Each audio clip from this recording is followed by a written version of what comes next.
Hey guys, welcome to my channel. Today we will be discussing data and its classification. Nowadays, all of us are so cautious in protecting our data. Since our data is shared in multiple social media sites, we become more attentive towards protecting our data privacy. But do you know data has been classified into two main types? Yes, data is classified into two main types, structured and unstructured. Structured data is something which is in the form of metrics with a proper labeled rows and columns. Example can be your RDBMS or a SQL database, which are in a proper tabular format, your Excel sheet or data in MS Access. All these databases are particularly used for handling structured data. Structured data are highly organized data and can be easily used to do an analysis, whereas unstructured data, on the other hand, are in the form of an open format, which does not have a proper metrics or a label data. Example of unstructured data would be images, video, social media posts. And if I look at the healthcare industry, then your MRI scan report, all these are unstructured data. Due to social media platform, there is an increasing trend in the generation of unstructured data. Since all this information are not in a proper label format, it becomes difficult to do analysis on such data. So all these data are converted into structured data for a model development. Structured data are further classified into two main types, categorical and continuous. In simple words, categorical has a data which is non-numeric. It will have character related data. Categorical data is further classified into two parts, nominal and ordinal. Continuous variable, on the other hand, deals with numeric data. Now, this also has been divided into two parts, interval scale and ratio scale. Nominal data are mostly labeled data or a qualitative data. It will have information like, for example, what is your gender? It can be male or female. But during the data collection, it is usual to assign a numeric code to represent a nominal variable. For example, if you're a male, I will assign you as 1. If you're a female, I will assign you 2. So when I'm building a model, I will consider this as 1 and 2.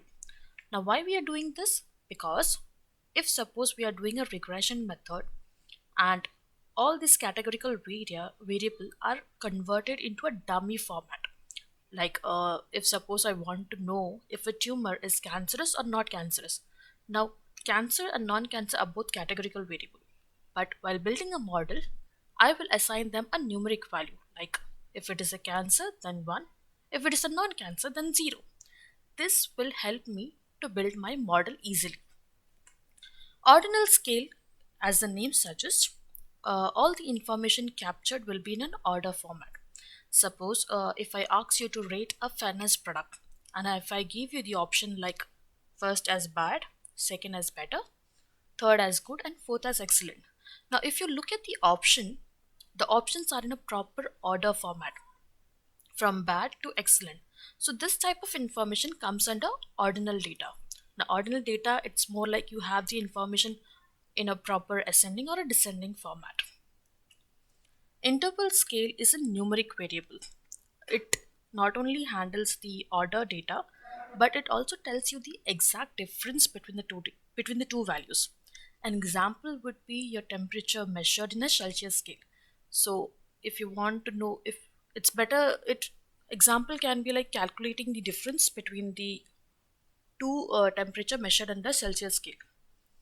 Ratio scale, as the name suggests, it will give the output in the form of a ratio format. So any value which can be measured in ratio and provides meaningful outcome comes under ratio scale. Example can be your height or your weight. Now you might be wondering why data has been classified into so many types. Well, each of this data classification has a specific study associated with it. To get more information, like suppose if I want to know how many samples I have, I can apply frequency distribution.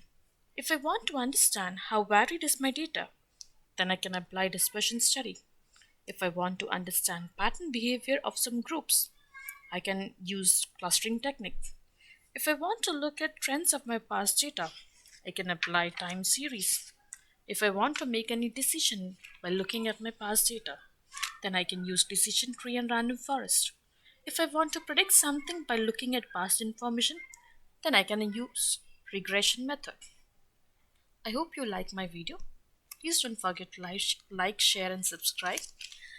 Thank you for watching my video.